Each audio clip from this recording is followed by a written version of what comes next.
Welcome back. I'm Ruth Ann, and this is For Those Who Care, a podcast dedicated to caregiving. Hospice. What was the first thing you thought of when you heard that word?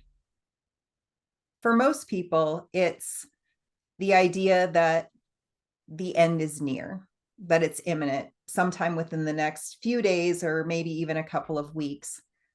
But that isn't always the case. In fact, it isn't usually the case. Hospice is so much more than that, provides so many more services.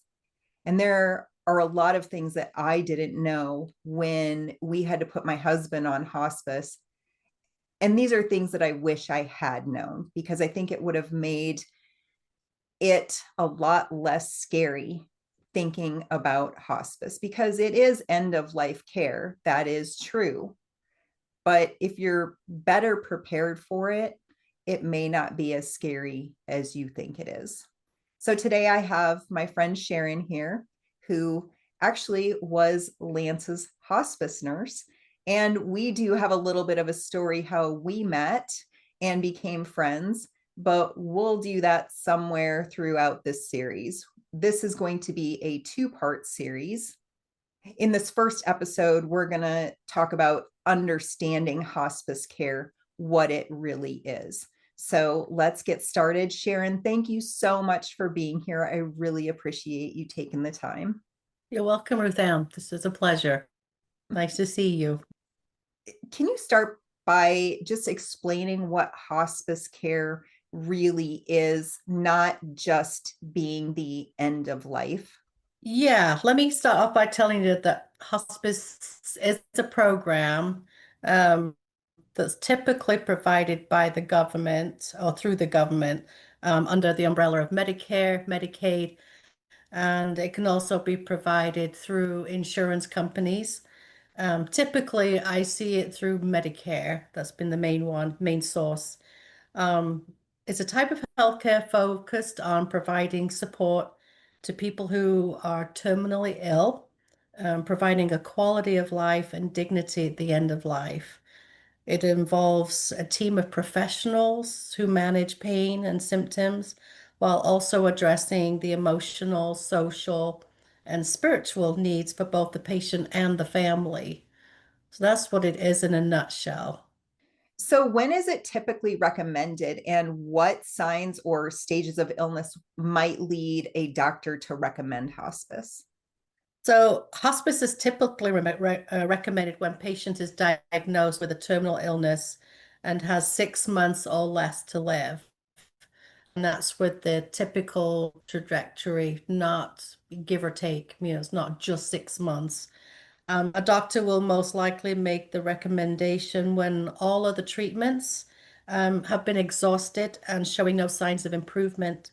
Also, when the patient requests to stop all the treatment, so it's not just on the doctor's say, the patient also has an option too. I typically see this in cases with diagnosis of cancer.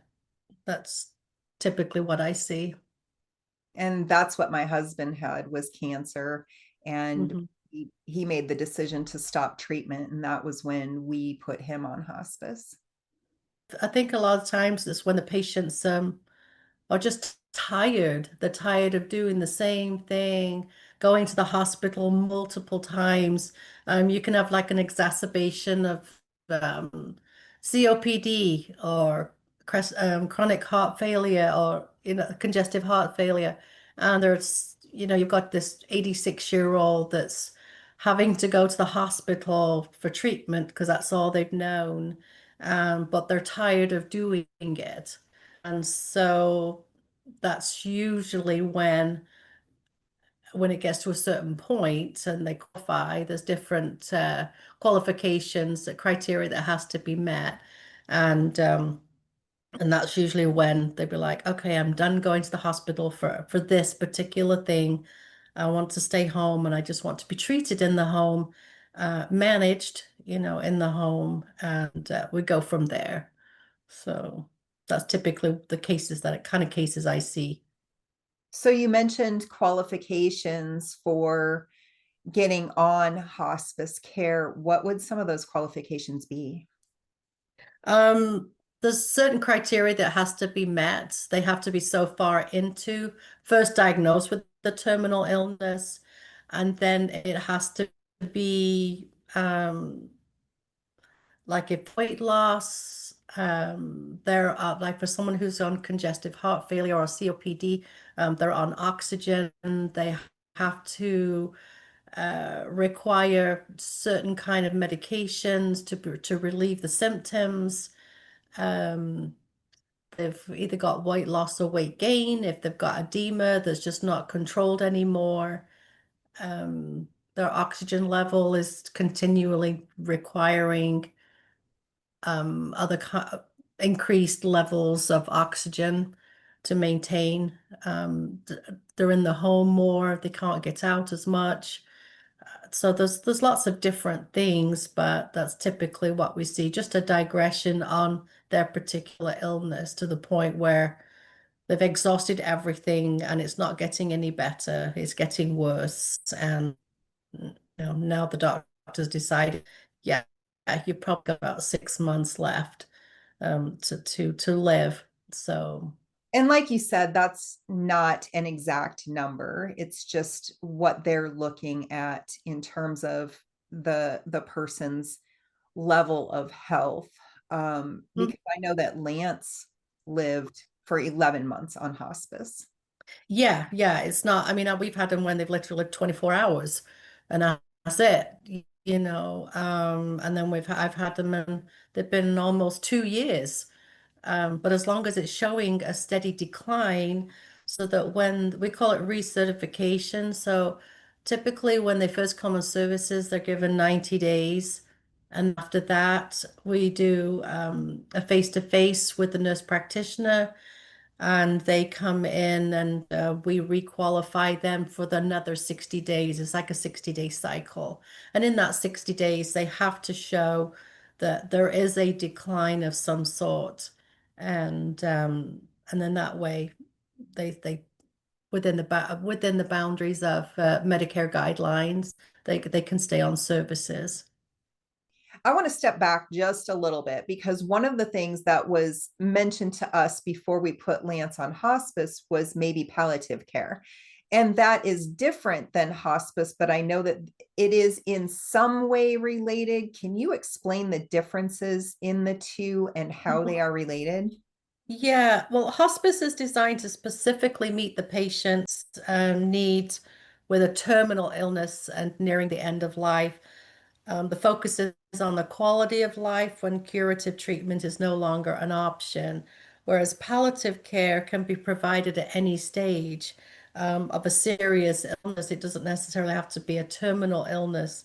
It can be a chronic issue that they need more visits and more attention to help stabilize and manage the symptoms of that chronic illness. Um, and so the goal is to again still relieve the symptoms, but cases I've seen is when people don't want to be going out to, it's just hard for them to get out and about, and they don't want crazy curative measures, going out and getting CT scans and MRIs and X-rays for curative, further and further. There's like, no, I know um I know I need my edema checked. I need my blood pressure checked. I know it needs to be managed a little more closely. And so they just want comfort, but they don't want to be going out and about for craziness. They just want to stay home in the comforts of their home and have someone come to them and say, "Yes, Mrs. So and so, your edema needs, is increased. Let's increase that Lasix and get that under control, and I'll check back." That kind of thing. So that's the difference. It's still on quality of life, but it's more issue to chronic illnesses than terminal. Palliative care can be part of home health. It can also be something that patients go into an office for. Is that correct? You know what? I think so. I think the palliative care that I've seen is just giving the people another option if they don't want to stay. Well, for instance, you can have a situation where people have become managed to the point where they no longer qualify for hospice, but you know that they're not going to go off into the big wide world and start running around and doing things. They're just not meeting the criteria for Medicare to keep them on hospice.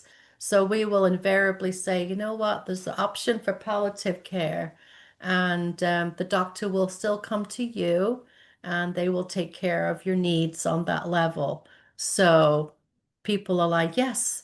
And then for us specifically, I personally like it because invariably I'll know of the couple of doctors that they go with, and they're aware of their situation and know if they start declining, then they can hand them back to me. And if they know that, then they're more comfortable with the idea of going to palliative care. It still meets their needs, but I'm like a phone call away. So then sending them off back to their doctor, um, especially when the palliative care is like a general practitioner as opposed to you going back to your cardiologist, your nephrologist, your urologist, and going back to all these 10 specialists out there that you've got to make 10 trips outdoors. It's like, I just want to stay home and, ah, you know, have some peace and quiet and not be bothered. So to me, this is a really good option to have some continuity of care in that direction, but yeah, meets their needs. That's really good to know. I didn't know that that was an option to go from hospice to palliative care. I think that'll be helpful to a lot of people. Yeah, yeah. Because sometimes we can be in their home for like 6 months, over, almost to a year. And they've gotten used to us coming into their home and providing all this care. And then all of a sudden, sorry, I can no longer come next week because you haven't, declined to such a the degree that Medicare wants to continue to pay for those services. And you've got someone that's in their 80s and 90s and you're telling them this, and they've now lost connection with who their doctor was and, what that world looked like. So to me, for me as a hospice nurse, having to break that news to them, it's a great comfort to know that that program is out there. So in that case, is hospice pretty willing to transfer the services over so that they'll still be covered under palliative care? And is that something that the home hospice agency will work with them on getting that paperwork completed? Usually, yeah, because I usually know who the palliative nurse practitioner or the doctor is, and we will call it in and let them know once we've got the permission from the patient and the family.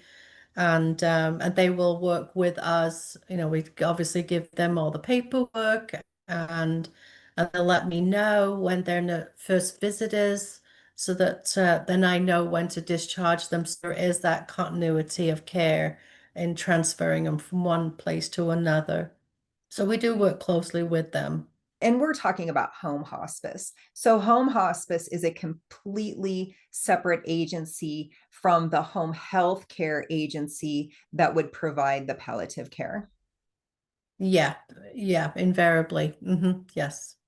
Can you walk us through how home hospice gets started from that very first appointment where the doctor says, we're going to put you on hospice, or, whatever that appointment is, whether you've decided on hospice, the doctor's decided that you need it. Now you've got to schedule with the home hospice agency to come into your home. How does that work in the beginning? What does it look like? And what do those early days look like? Yeah, the first thing after receiving a referral from your physician is an appointment that's set by the agency to educate the patient and the family on what hospice service is all about. It- It's to ensure that they are on board with the hospice. We call it the hospice philosophy. It's a lot of time and effort on both parties, and helpful to know if the patients and the family fully understand what things are going to look like forward. We make sure that the patient and family know if for any reason they choose to opt out, that they are free to do so without any judgment. I know a lot of times they feel like, oh, once they sign that dotted line, that's it, they're committed for life, and it's like, no, you can, with a stroke of a pen, you can discharge yourself, it's not written in stone, it's okay. And then if they find later on they really did want hospice or things have just changed, then we can, in most instances, reinstate the patient with the program. So just knowing that they've got that option a lot of times is relief for them. This meeting also gives the agency to ensure the opportunity to ensure that the patient does qualify with the Medicare guidelines. Sometimes when we compare medical records with the assessment made by the agency, it can be two different accounts. I've seen it where they look like on paperwork, it looks like they're at death's door, and it's like, yes, they'll absolutely qualify. And then you go to their house, and it's like, is this, do I have the right patient? It's like this person's walking and talking and doesn't need their oxygen and looks great, and then you find out that they had an exacerbation of a chronic illness in the hospital. It looked like this was it. And then they come home and it's like, oh, I'm actually feeling great right now. And they actually don't meet the criteria. So it's important because, like I said, it's a lot of time and effort just to do an admit. So when the patient and the family have accepted the terms and the appointment set, typically with the social worker and an admitting RN, for consent to treat and by the agency, and they're signed at that particular visit. So it's a process, and it's not to be taken lightly. But we like to then take this opportunity to let them know what it all entails. Honestly, I go out there and I find that most people have no idea what hospice is. They didn't even know it was a thing. And they had no idea that it was at their disposal, taxpayers, funded program for them to you and to realize just what it entails. Like I said, it's not just me as the RN, it's the social worker, it's the spiritual, pastor, chaplain, massage therapist even is included, volunteer, this, and above all, this, in my opinion, the CNA. So you've got a lot of people involved in your care, and it's a great program. It really is. So you mentioned all of those people that come into the home. What kinds of services do those individuals provide? And along with that, beyond medical care, how do you support things like pain management, emotional needs, or even practical help around the home? So we have, like I said earlier, we have the RN who's a case manager, and we have an aide, certified nurse's assistant, and she provides cares in on the practical basis as far as bathing. She can also do some light housekeeping if it calls for that, even companionship if it's what's needed. Sometimes I've gone in and they, the aide, they're like, oh, they don't want to take a shower right now. They're a little like, I'm a stranger. But she likes say if it's a female and she enjoys having her nails painted. So instead of going in and bathing, she'll go in and paint her nails, and then that way she can become acquainted and then feel more comfortable having having some help with bathing. We have the social worker. They'll help with any uh, resources in the community, help them with legal matters, as in referrals to where to go to get the help in these matters. The chaplain, they're very meet you where you're at. They're not coming in Bible bashing and thumping away, and they meet you where you're at. And if you're agnostic, atheist, but you just need some emotional support, then that's what they're there for. Um, Really good part of the resources there.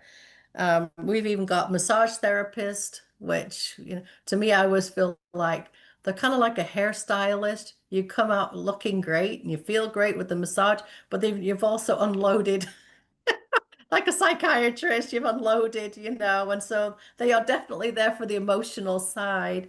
And I like them when they're allowed in the home because not only do I know they're going to feel good having a nice massage, um, but the massage therapist is good at getting back to me and saying, "Oh, well, while I was there, I noticed blah blah," or to be of help. They're not a spy, but it's like I'm in for so many, 20 minutes, half an hour, and I might only see one side of what's going on, whereas the massage therapist, when she's there, she might see something else that would be helpful for me to know to be, a better service to them. So the aide is that way too, and so is the chaplain, social worker. So we definitely all work together to be a bit of help to these people. That's one of the examples that I gave actually was because we're not just in homes, we can also go into skilled nursing facilities. But this example shows I was in the home at the beginning. She was a 90-year-old, and she was at home. Her caregivers were both her daughter and her son-in-law, and they both passed away in a very short period of time and left her with nobody. And so she did um, qualify to go into a skilled nursing facility. And it was so sad because her whole world just came to crashing down around her. She lost her daughter, her son-in-law, and now she was going into a strange place at 90 odd years old. Family wasn't all around, to be of help to her. And so the social worker and the massage therapist actually we got together and we'll go back to the sacred place. So we wanted to create an environment in this place to be able to help her feel more comfortable. And I knew enough about her being going to visit in her home that she liked pink and purple. And so we got her pink duvet and sheets for her bed. And the facility knew that those were hers. So when they washed, they came back to her room. I know she loved jewelry and makeup, and she always had the walls decorated with her family photos. She had all her belongings in boxes in the room. So the social worker at in fact, she was came and went through her boxes with her and got them put up on the walls and just created her place to try and, and make her feel comfortable. So that was just an example of what we do. It's not just all about, yeah, you're not in any pain anymore. I'll see you next week. It's not about that. It encompasses a lot more. So that was just one example that I could think of off the top of my head. That Oh, would be to show. oh, well, I love hearing that example.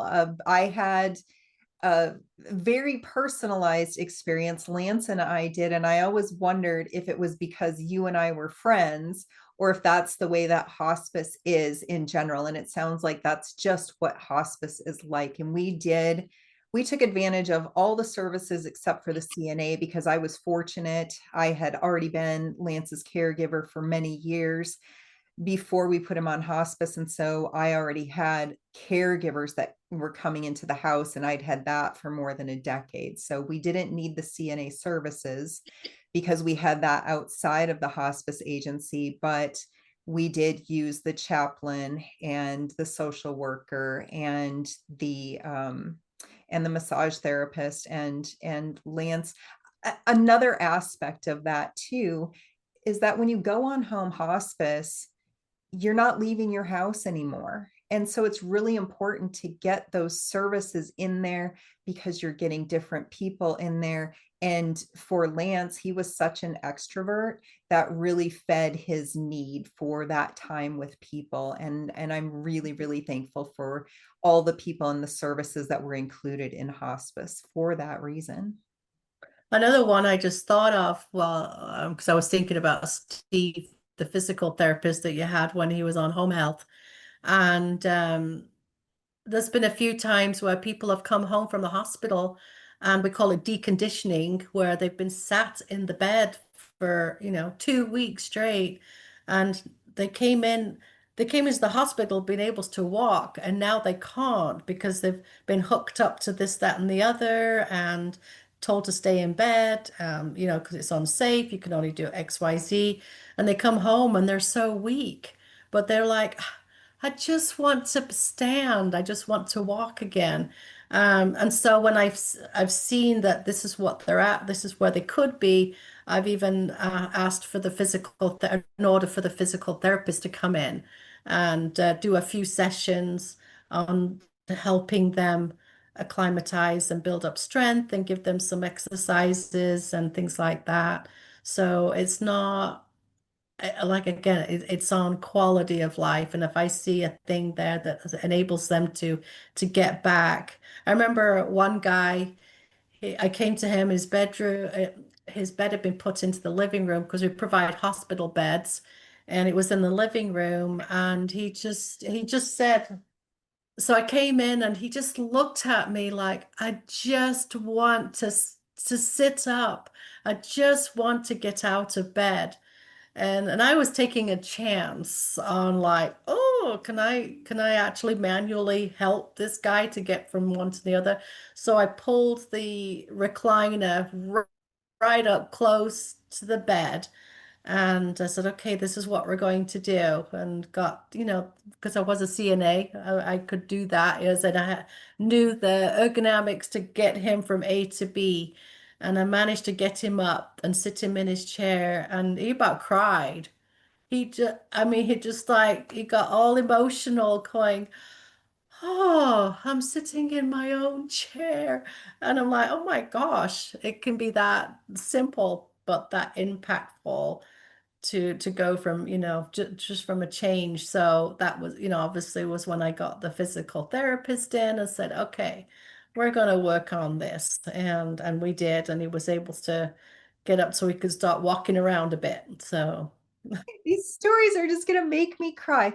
This is just so it really, hospice is so much about quality of life at the end of life. And you did talk about somebody coming back into the home after having been in the hospital. And I'm assuming that this is someone who was on hospice and had to go to the hospital. What happens in those cases where somebody needs to go to the hospital? What happens with hospice and how does that all work? yeah. So if there's a situation where if it's pain related and it's just out of control, and I'm just talking to me personally, I've done everything I can that I know that is my disposal to manage the pain, and it's not being managed, then that would be the time we would say, okay, let's go to the hospital and see if there's something else that extenuating that maybe not is not related to what's going on with the terminal illness. Um, so we will go if it is, so technically speaking, if it is related, they're sent to the hospital and you find it is related to the hospice diagnosis, what would happen is we revoke services. And then that way the services drop from hospice, so Medicare payments go from the hospice to the hospital. So the patient's not getting billed, that Medicare will pick that up or their insurance or what have you. Um, if it's not related to the hospice service, say if they fell and they need to go and get an x-ray and find out they've got a broken arm, or if they need stitches, it's not related to the hospice diagnosis, then they stay on services. They're there to get fixed up and then they come home. If they, when they do come home, if they were revoked services and they do come home, then we reinstate them into back onto the program. So that's invariably what happens. There is the occasional case where we're finding that the person is continually going because for whatever reason they feel like we can't meet their needs and we're finding this to be an ongoing thing, then we're like, then you're not of the hospice philosophy. So we just need to part ways and you need to do what you need to do for your what's helpful. But in most instances, it would be more a paperwork thing. So you're not Yeah, actually taking hospice away from a patient. I think that's something that I don't know that I even asked that when Lance was on hospice, but I wasn't really aware of how that would work. So as long as it's just a paperwork thing, I think that it is. Yeah, because invariably I will say, we'll see you when you get back. And that's reassuring to them that they're just being taken care of on the level that's needed, and we'll be here when you get back. So, mhm. that's so good to know. Well, I know a lot of people choose home hospice like Lance and I did. What is the difference between hospice in a home and hospice in a facility? Yeah, there are definitely differences, and some of them are pros, and some of them are say challenges, I guess we'd say. Um, Having a patient in a facility, such as a skilled nursing facility, the positive would be managed care 24/7 related to both the medical and the practical, such as meals provided, personal care provided, monitoring for safety would be 24/7. To me, the biggest benefit is the monitoring for safety. Um, the negative is having to abide by all the rules and regulations of the facility. The patient is not at home in their own environment. The choice of food is limited to the facility. No changes in meds can be made without the orders in the system. For instance, if a patient needs an antibiotic, they can't give it to that patient until that order has been inputted into the system. I've even delivered it to the facility so we can get this thing going. And they're like, I'm sorry, we can't do anything about it until it's not in the computer. And I'm going, I'm pulling my hair out. But that's just, legality wise, I get it, but that's one of the challenges. And whereas if you're at home and I've gone to get, or I've had a stat delivery, right away, as soon as it comes, the patient can get that medication on board and get moving.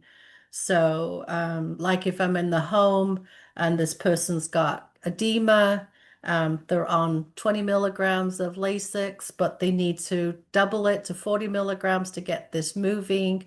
I can literally hand give it to them right there and then because I've received the order for it personally from the doctor.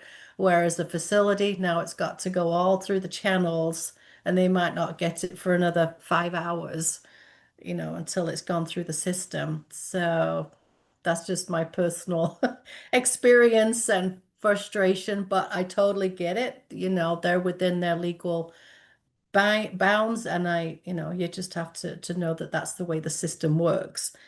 I really appreciate the facilities when they're appropriate for say a person has dementia and they're so far advanced that they are not safe by themselves, or they've got an elderly couple that the spouse is no longer able to take care of that patient. The facility provides the level of care that is helpful with monitoring for their safety and things like that. So they all have their place and there's benefits to either one. Assisted living facilities have their place and are appropriate until the patient requires an increased level of care. Unfortunately, I've observed it personally where changes in the level of care have been delayed and patients have not received the care that they've needed at the appropriate time in their illness. But I'm not by no means blaming solely on the facilities. They can be just, family circumstances where I've seen it where the family is comfortable for where the patient's at. They don't want to see change. And it's like, but they need help getting out of bed. They need help 24/7 for their safety. And I've had a lot of pushback from the family. I'm like, how many times does the patient have to fall before you're realizing they really can't stay by themselves and they are a liability to the facility because it's an assisted, not dependent, help. So getting that transfer or that, you know, get them used to the idea that changes do need to be made. Um, but cross that bridge when you get to it. You did mention antibiotics and Lasix. So I think one of the common misconceptions about hospice is that there are no more medications at all. And I know Oh, that's not true. Can you talk about that a little bit? yeah, I'm glad you brought that up because that is so true. Because I hate to say it, but even doctors will tell them, well, once you go on hospice, that's it. All your medications are going to be taken away, and and then I'm not lying, that's what they've been told. And so it's kind of distressing to hear that that's what's, I won't say all, some doctors, that's what they think, because it's always a surprise to the patient and the family members when we're admitting them and to say, okay, I need to see all your medications so I know what we're going to reorder when it needs to be. And they're like, what? And I'm like, yeah, you we continue your medications until we see otherwise that they're not needed. Like, for instance, someone who's on Lasix um, will now start losing weight and their blood pressure drops and now and they're not getting edema. They don't need that Lasix. So there'll be a change in medication. Blood pressure medication, if they've got a weight loss or things have just changed, will no longer need the blood pressure medication. So I'm not taking it away to shorten their lifespan. I'm doing it because I don't want their blood pressure dropping below 100, systolically. I want to keep it to a therapeutic level. So that means I need to decrease their blood pressure medication. Diabetes is another one. When you start seeing their appetite changing and they're no longer wanting or needing, they no longer desire to have the amount of food that they're eating or the kinds of food.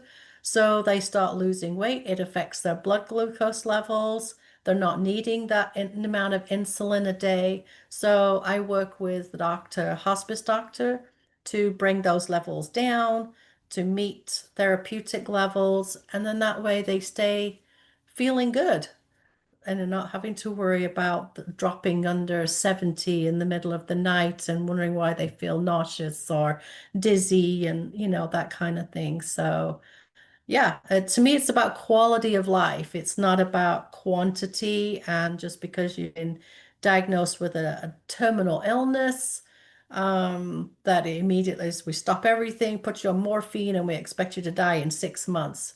It's like it doesn't work that way. Yeah, I want to keep them healthy as feeling as best they can in the time frame that God has given them. And this is such an important time for family and friends too, to be able to spend time with them and good quality time and say their goodbyes. Mm-hmm. For sure, for sure.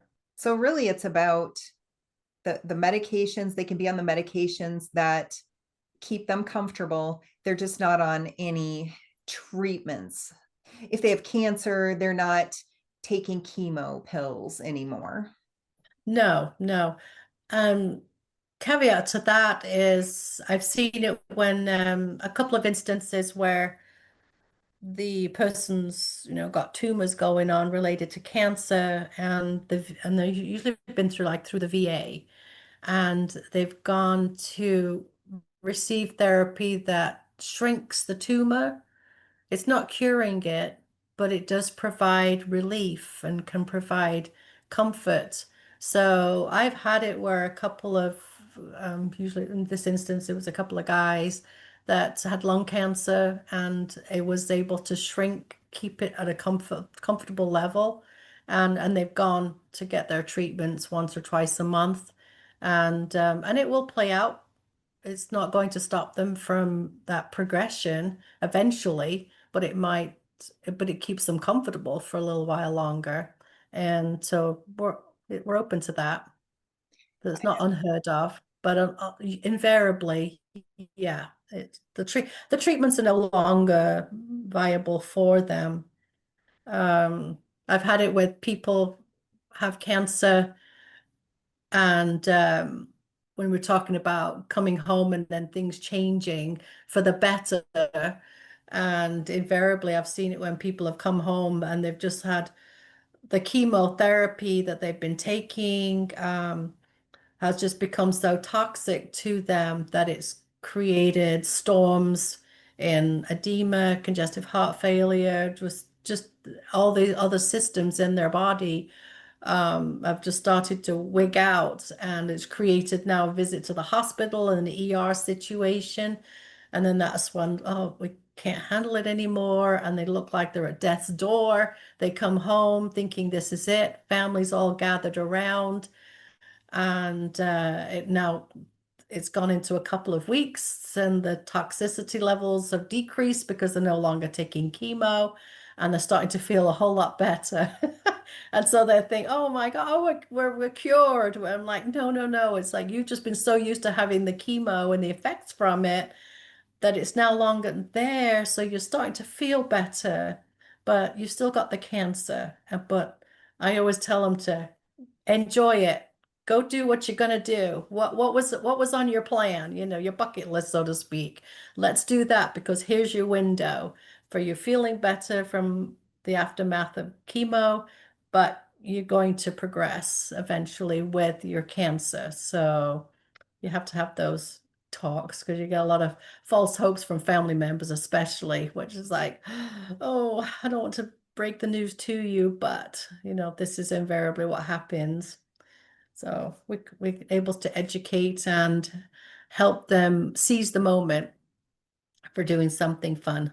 Think that's great. That's something that you helped us with too. We weren't thinking that Lance was going to live longer, but you did help us seize the moment. One last thing that we wanted to do. So we can talk about Mhm. that in the next episode, though, when we talk Yeah. a little bit more about our friendship. Mhm. That'd be great. You've been a hospice nurse for several years. I'm curious what drew you to that. And once you got into it, what is it that has kept you there? So people have asked me more than once over the years, how could I possibly do this job? I would truly believe it's a calling, and certainly not for everyone.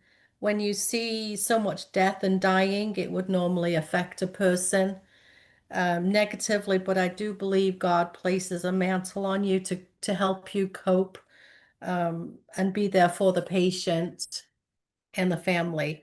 I've had my moments, but managed to hold it together until I've left the house. There have been many times when I've been in the home for many months and become close to the patient and the family. When the patient has passed, it has been appropriate to have a cry with the family, but remain composed to be of service to them. I have a story that goes with that question. I became a home health nurse first, and I was to home health for a couple of years. And then we have in our agency the same office space where one office is for home health and the other one is for um, hospice agency, the hospice side of it. Anyway, I got talking to a hospice nurse one day and asking her, like, what does it really mean to be a hospice nurse? I didn't even really know. And she's like, well, to the point where she's like, well, why don't you just do a ride along with me? And I'm like, okay. So I got the okay from our bosses and I went off to spend the day with her and to really see what it encompassed. And what I was doing that, obviously chatting and filling me with some more details on what it means.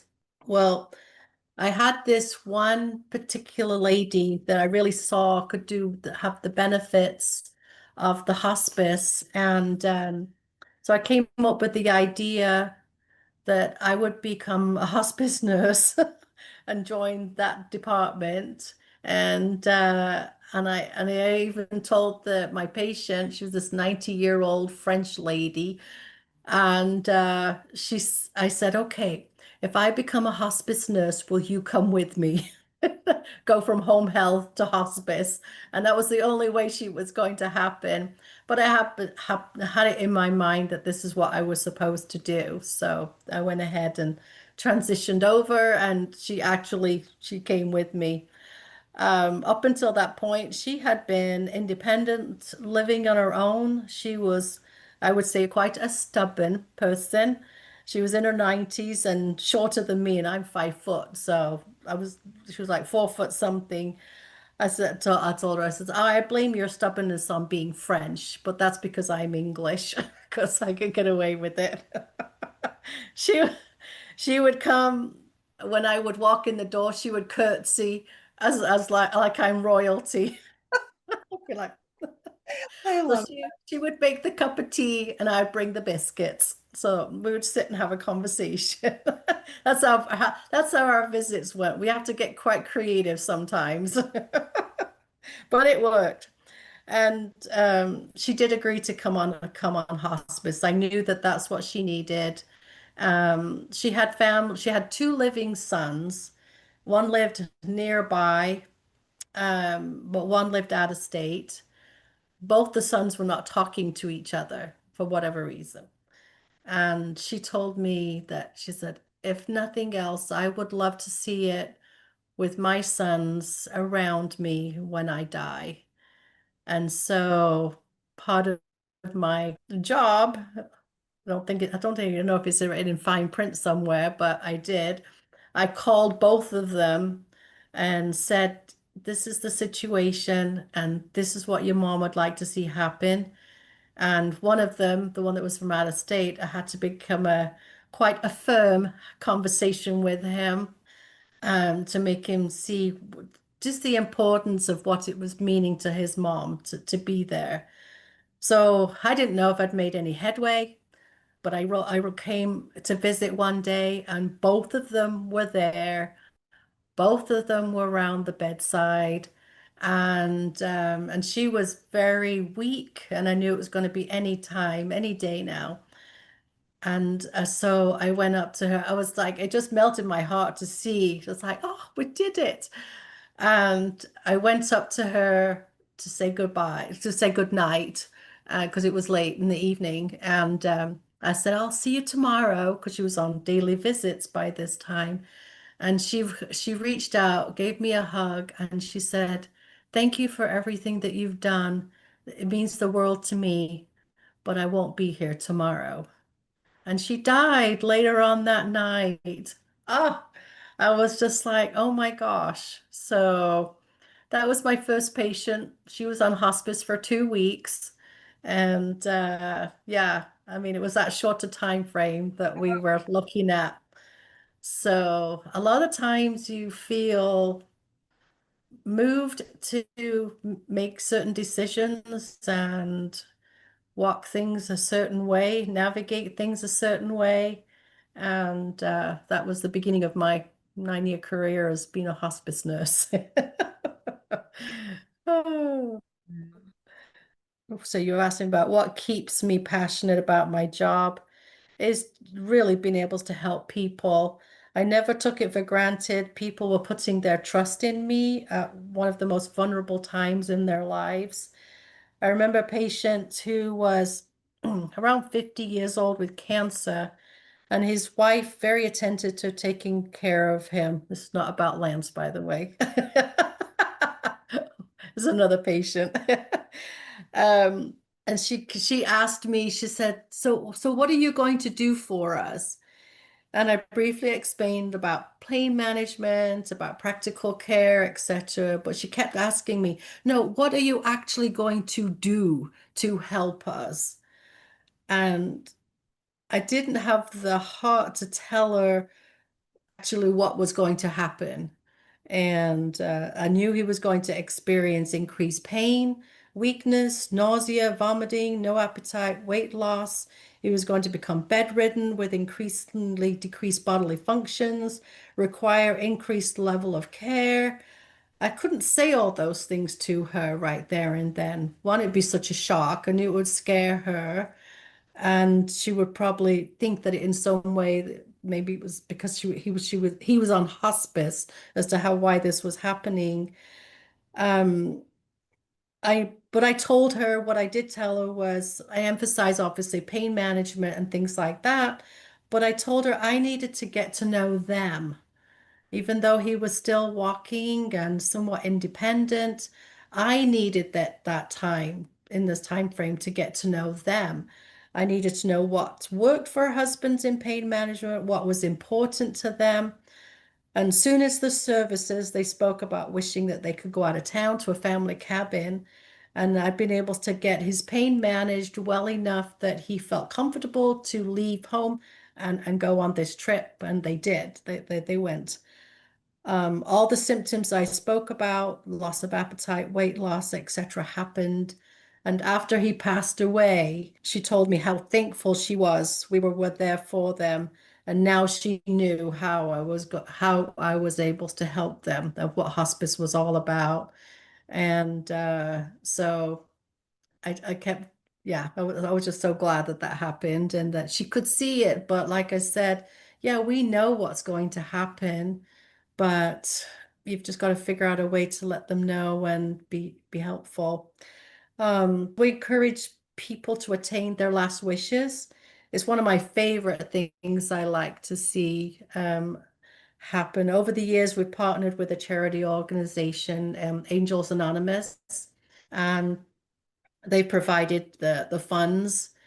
Um, and it's heartwarming to see helping people in their many capacities, donating not just money, but their time and their talents and their energy to bringing to fruition the- these these goals and wishes. I've seen people take an airplane ride, go on this hike I mean, a hike, but they were supported around people to make this happen because it was the one thing that they wanted to do. Um, so I love it when I'm a coast person. I love the beach. So invariably they'd be like, "Oh, we want to do one last trip to the coast." I'm like, "Yes, we're on it. I want you to get there too. Even have to drive you myself." And I work with a great social worker, Rick, who has no nose bounds to make it happen. We also look into partnering with a hospice agency, at the designated place so that they've got the resources around them if there's an emergency, that they've got immediate help. It's just them knowing that they've got a lifeline to where they're at. Also, I've worked, maybe they're in a hotel room or at an Airbnb and they need a hospital bed. So I've gotten it. So I've worked with the vendors in that town and to deliver a hospital bed or oxygen concentrator instead of lugging one halfway across in their tiny car, that kind of thing. So there's different things that we can do, but I've really appreciated that part of the program. Um, and that keeps me engaged in just helping, like I said, just helping people. And it's not just keeping them pain managed and okay, call me in a couple of days, or if it doesn't work. To me, it's all facets of their life uh that I appreciate and just what I enjoy doing, truly. I can say that you're very good at it. And everyone who has had you as their hospice nurse, whether it was the patient or the patient's caregiver, so lucky to have you. I'm Thank you. eternally grateful to you for everything that you did for us. And you talking about the end of life wishes, we did get to do that with Lance, but I want to talk about that in our next episode. I've got a couple more questions for you. But that service to us, that was incredible. And is that something that all hospice agencies provide, or is it just specific to your agency and individual agencies just make that decision to do that? Um, to be honest, I'm not that familiar with other agencies. Um, I just know that we just had a really special group of people that love to go out and beyond, to me, the beyond of Call of Duty to provide services like that.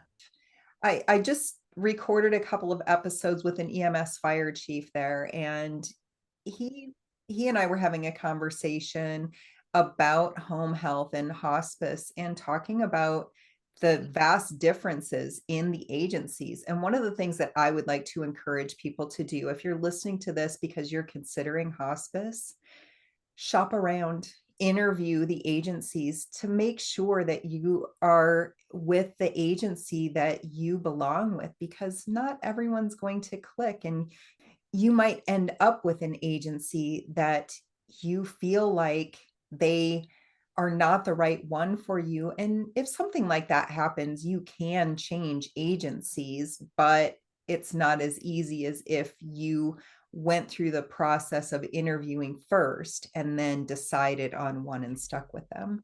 I've been to a few interviews by people who are literally shopping, and I've been told, hey, you need to go see this couple. They're looking at different agencies, and they really would like to see the person that's actually going to be taking care of them. So it's not a representative of the agency. They wanted to see me because I was going to be the nurse for them. And yes, talk about pressure. But I have to say, I usually got the job. I'm not surprised. Oh. I'll toot my own horn on that one.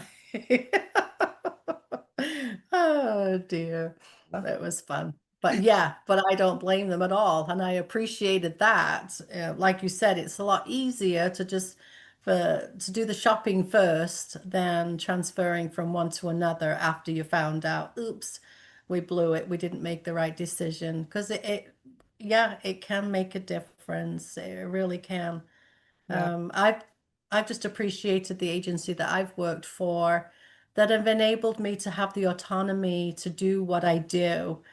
They're not on my neck saying, well, you spent X amount of minutes in this person's home. That's too many. We've got you to, you need to see X, so many people a day. And, I feel like you're on a treadmill. They give me the autonomy to go, okay, so I'm obviously not going to spend all day at someone's house, but if it goes into an hour or two, because that's what's needed. There was one instance, off the top of my head, I'm thinking, um, where I walked into this person's house or an apartment, right? This guy is on his unresponsive, as in he's near dying. And I was told that the neighbor had decided that she was going to take care of him. And he was a lot young, she was a lot younger, so she had the ability to do it. And he was, when he came on services, I mean, he was upright in a chair, able to transfer. And for some reason, she decided when it push came to shove and he's now on his deathbed, that she literally, I came and she's like, I'm out of here. I can't do this anymore. And walked out. He had no family around. So guess what? I couldn't leave. I could not leave. And so I called my supervisor and I'm like, I've got so many people that to see so far. It was like halfway through the day, and it says, and I cannot leave this house. This person's actively dying, dependent, and there's nobody. It would be an abandonment in my books. And to show the extent of our agency, we got literally around the clock care for this person. And the chaplain came, the social worker came, Angels Anonymous put in money to hire a caregiver to take him overnight. The bath aide would come, I would come. We did this for like 3 or 4 days until the patient passed away. And we did not leave that person's side. So there's instances where you're literally put on the spot.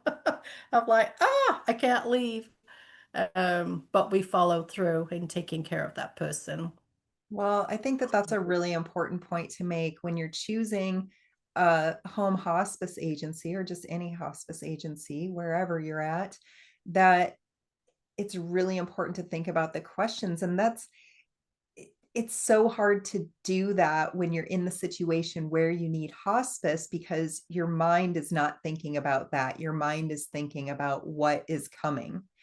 Hmm. And so maybe at some point you and I could do an episode. I don't have anything planned right now, but if we get enough people asking for it, maybe we could sit down and come up with some questions that people could ask when they're looking for an agency. Because even if you get a recommendation from somebody for an agency, it doesn't necessarily mean that you're tied to that agency. If your insurance will cover a whole bunch of different agencies and you have the ability to choose, I would highly recommend that you choose the one that works for you because it is such a time of just really a lot of difficulty.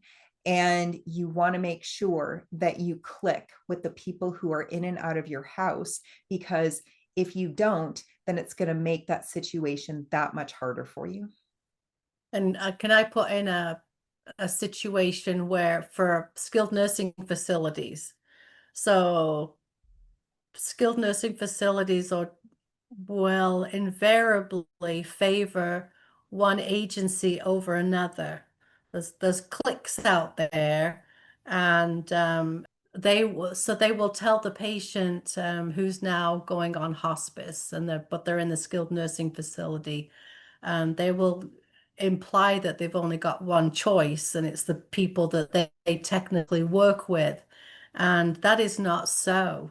You have a choice and you can say, yeah, that's you, but I know I want these people over here. And by law, they have to abide and they have to allow that other agency into the facility. So patient and family members need to know that they do have choices, even in facilities. Yeah, whether it's an assisted living or a skilled nursing facility. They don't have to go with the person, agency that they've so-called partnered with. That's just their own preference. And That's really good to know. I'm glad that you brought that up. yeah, yeah.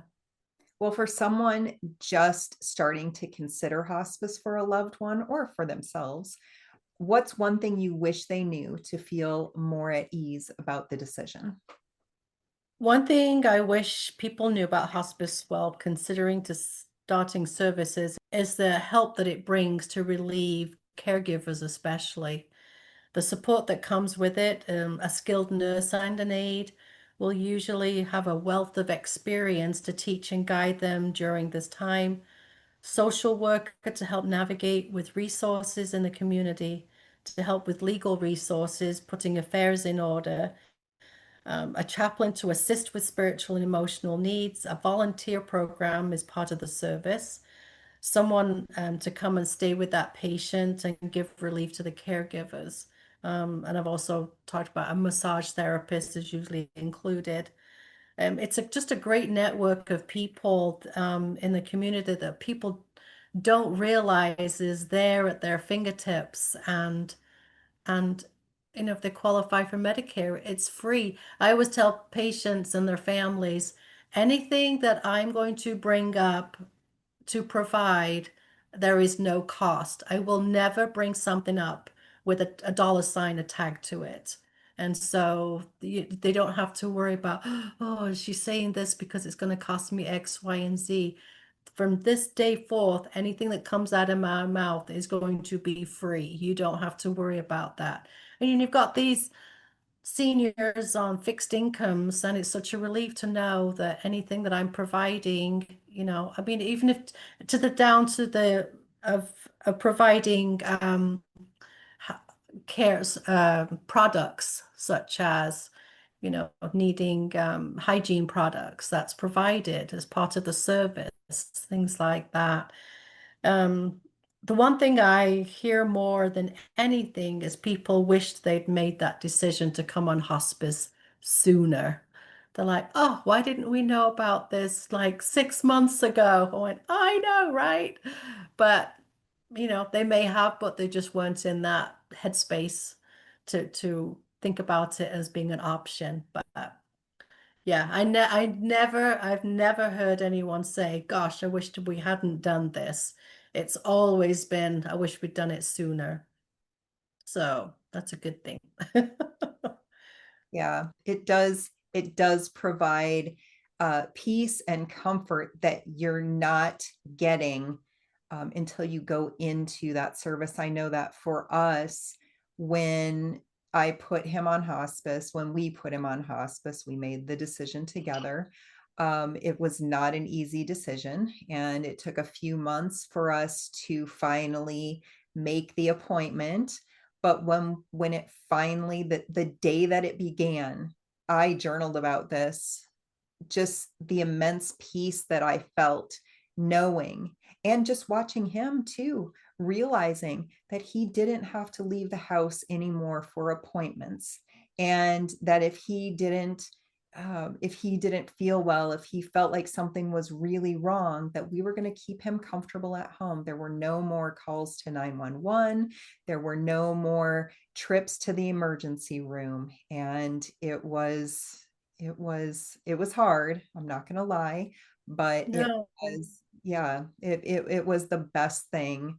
I'm so glad that he had that available to him, that we had it available to us for the last 11 months of his life. I can look back on that and I can see the opportunity to spend quality time with him, to have those conversations that maybe we hadn't had yet, which in our case, we pretty much talked about everything, but just Mhm. to let him know that he was the most important person in the world, and just to have that time to say goodbye. It was precious time that I'm so glad I had.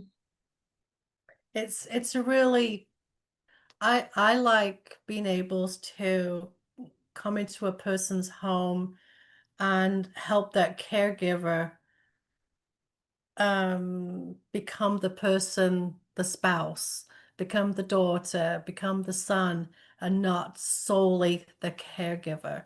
And sometimes it takes some pulling and tugging to get the person to give it up. Like me, you mean? Yeah. But it was so ingrained in me, though. I'd been Well, his that's just it. It becomes for, a way of life. yeah. And they forget or they feel, and I'm really not saying just you, they really identify only by being the caregiver that they've forgotten what it's like. They put sole importance into that caregiving role that when I come in and I suggest that the bath aide come in and give that person a bath instead of them, they're like, but like, what am I going to do? This is my job. I says, we are going to do everything that you normally used to doing. I said, we can't do everything, but we will relieve you as much as we can so that you can then become the daughter, become become that wife, the husband, so that you can spend that time being that person. And so give you a break. And so once they start going, oh, okay, it's amazingly, it's thought, Well, you know what's so funny? I know that you did that for me, but I don't know that I realized that that's what you were doing. And you're so right. When you've been a caregiver for a long time, you lose your identity. And that was my identity. I was Lance's caregiver. I had forgotten that I was his wife. And yeah, so for those last 11 months, I was able to, even though he had really bad memory loss, I was able to relay some of the memories of our life together during that time. And he really enjoyed hearing them, even if he didn't remember them. yeah, no, but you had that time to talk about it. You weren't worrying about other things. You knew that that medication was coming or the facility, things were being provided that supports or yeah, so it just took your mind off of those things and go. So you did get to spend that time talking about those memories where it should be. So that's yeah, that's what I enjoy seeing. But that's over the years, right? For me, from day one, walking into my little lady that was 4'10" and speaking French, to now, um, you have to be able to you just gain that knowledge and you gain that experience and you realize what is important go walking into those homes. So Well, we've talked about a lot and we've got another episode planned. But before we end this episode, is there anything that we didn't talk about that you would like to add?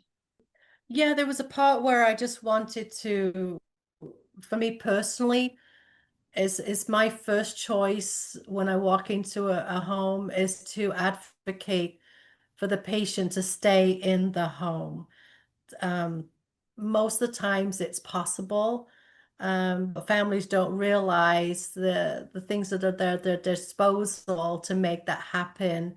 And so when I can start telling them about the ability that things that hospice can provide, such as we work with the DME equipment, durable medical equipment is what it stands for. So we work with vendors that can provide a hospital bed, that they're going from a California king to, that doesn't move, that's X amount, high off the ground.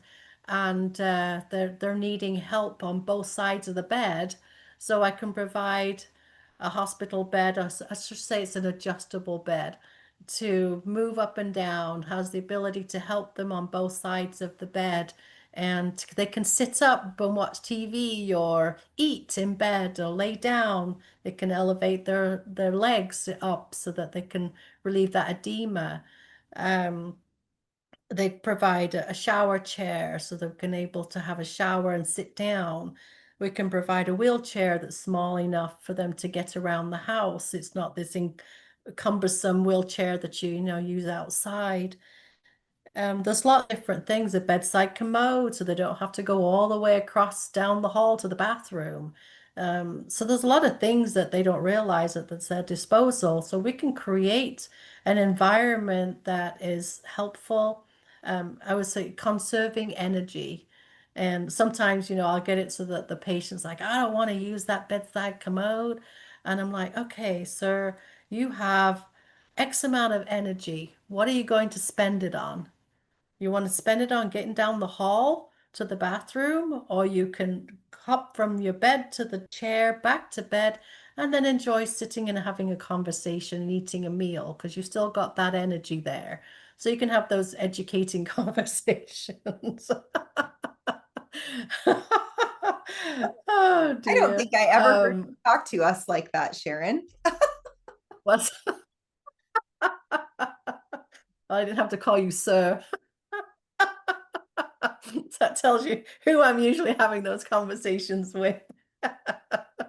But I can show the patient and the family that we can create the environment that will be helpful to them. They don't have to go to a hospital, they don't have to go to an assisted living. They can stay at home, and to me, they can have their cake and eat it too. They can have the best of both worlds. They can have a home where the family can come and go. They can eat that chocolate cake if they want to, and they're, it's funny because you get family that are like, oh, but it's not good for them. I'm like, they're 96. They're going to pass away in the next few months. If chocolate cake is what they want and ice cream for dinner, go for it. I, I don't want to see lettuce on their plates. I want to see a hunk of chocolate cake. No, so definitely education, but because they're in their own home, they can have that option and that choice. So that's my first choice as a person for me as a hospice nurse. I will do everything in my power to make that possible if that's what they truly, truly want. And then again to tell them like, and if it doesn't work, then we'll go to plan B. but ultimately you will appreciate. Because I'll tell even family members, I'll be like, do you want to spend your day driving back and forth? Because you know you're not going to be able to stay away, because you want to know that that person's happy and that their needs are being met. So you really want to do this, or do you want to give it a shot and see if you can make the home work? And usually that's what they'll do. So they can start off with home hospice. And Yeah, that's what I said. In fact, yes, absolutely. And if it really doesn't work and they're just not, some people just are not cut out to be caregivers, and they'll soon find out, ooh, this is really, really not me, or I really can't do it. I really need them to go into a facility and have their needs taken care of on that level.